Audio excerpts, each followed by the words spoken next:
Tag på udveksling med Dansk ICYE. ICYE står for International Cultural Youth Exchange. ICYE er en international sammenslutning med afdelinger over hele verden. Vi tror på, at udveksling kan være med til at skabe forståelse og nedbryde fordomme på tværs af kulturer. At tage på udveksling er en god mulighed for dig som ung for at udvikle dig personligt, fagligt og socialt, samtidig med at du får dit livs oplevelse. Hos Dansk ICYE har vi flere forskellige programmer, og du kan komme afsted i alt fra en måned til et år. Alle vores programmer handler om at bo og arbejde frivilligt i et nyt land, og på den måde opleve kulturen helt tæt på. Du kan enten bo hos en lokal værtsfamilie eller i lejlighed med andre frivillige.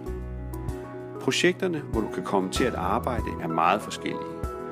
Du kan for eksempel undervise, arbejde med landbrug, menneskerettigheder eller sport. Du kan passe dyr, børn eller hjælpe handicappede. Og er der noget, du er særlig interesseret i, så kan vi også hjælpe dig med at finde frem til netop det.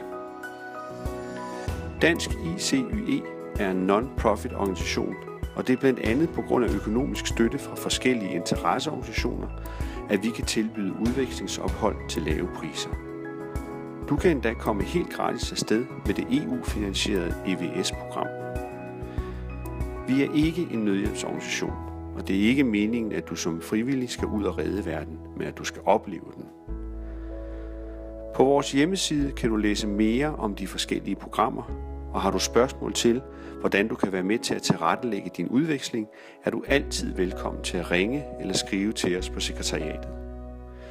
Du kan også følge os på Facebook for at holde dig opdateret med spændende muligheder i udlandet og lokale arrangementer i Danmark. Kom og vær med.